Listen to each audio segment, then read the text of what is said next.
In this module, we'll talk about composition of matter and what type of bonds are present in matter.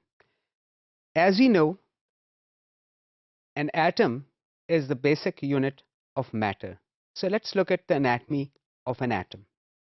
Atoms, we will look at the simplest case scenario of an atom, which is a hydrogen atom. Hydrogen atom has a single positively charged particle at the center, which is called the nucleus. This positively charged particle is called the proton. Around this proton, a negatively charged particle called electron revolves.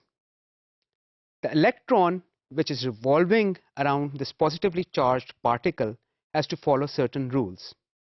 It has to follow the rules of an orbital. Orbital is basically the space around the nucleus. Orbitals like to have two electrons. To understand this concept, let's look at an analogy. Let's look at the analogy of a fan. Think about a fan with a single blade. If we try to operate a fan with a single blade, it will wobble because the blades are not balanced. Single blade cannot be balanced. So however, if we have two blades on that fan which are balancing each other, the fan will be able to rotate in a stable manner. So hydrogen atoms, they don't exist as single atoms. They like to form bonds which allows them to share electrons with other atoms. Let's look at two hydrogen atoms forming a bond between them. Two hydrogen atoms, they can come close together and they can share an electron each. Now, when they're sharing these electrons, there are two electrons present in the shell. In the orbital around the positively charged nucleus.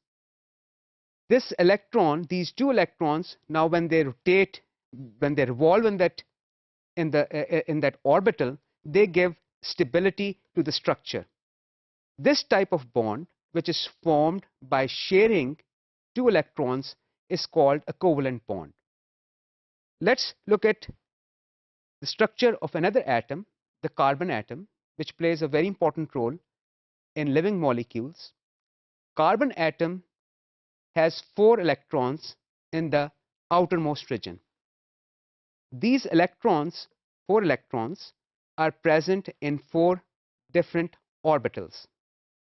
As we have discussed earlier, that orbitals like to have electrons in pairs, which implies that carbon atom can form 4 covalent bonds, like hydrogen atom formed a single covalent bond with another hydrogen atom. In our previous example, carbon atom can form 4 covalent bonds with hydrogen atom. In fact, if you notice at the bottom of the slide, there is a structure of 5 different balls. The blue ball in the center represents carbon atom, and there are 4 red balls that are attached to it are the hydrogen atoms. They're attached to the blue ball by a gray stick. The stick represents a covalent bond. So carbon atom is sharing 4 electrons with 4 hydrogen atoms. Now each hydrogen atom is contributing 1 electron, and carbon atom is also contributing 1 electron in the bond, and this is how we have been able to satisfy the orbital requirement of having 2 electrons per orbital. Let's look at another very biologically important molecule, water. Water molecule has two different types of atoms, hydrogen atom and oxygen atom. Oxygen atom has 6 electrons in the outermost area. 2 of these electrons are present in pairs in orbitals.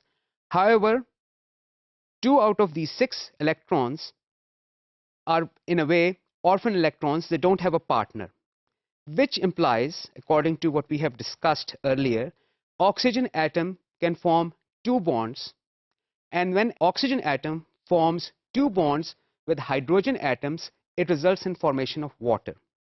So oxygen atom has two covalent bonds with hydrogen and has two electrons in other orbitals which actually belong to the oxygen atom. I would now like to explain another concept which is very important in biologically active molecules. It is electronegativity. If you notice, oxygen atom has 8 protons. It is the nucleus of oxygen atom has a large positive charge, whereas nucleus of hydrogen atom has a single proton. So if we think about it, 8 protons will have a much greater pull on the electrons that oxygen atom is sharing with hydrogen. So naturally, consequently, oxygen atom has, since it has more hold on the electrons which it is sharing with hydrogen atom, it keeps those electrons closer to itself. We already know electrons are negatively charged, so the net result is oxygen atom has slight negative charge on it, and hydrogen atoms would have slight positive charge. This ability of an atom to have greater pull on the shared pair of electrons is called electronegativity. So oxygen is more electronegative than the hydrogen atom, which results in partial negative charge on oxygen atom.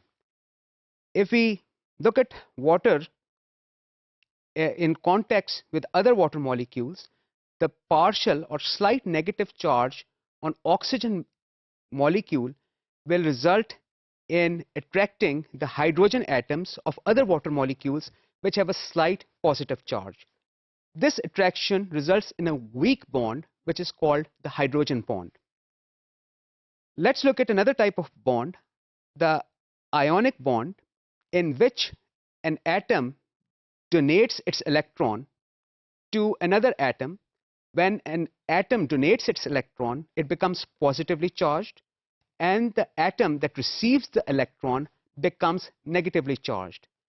Because these two atoms have opposite charges, they attract each other, and this attraction results in a bond which is called an ionic bond.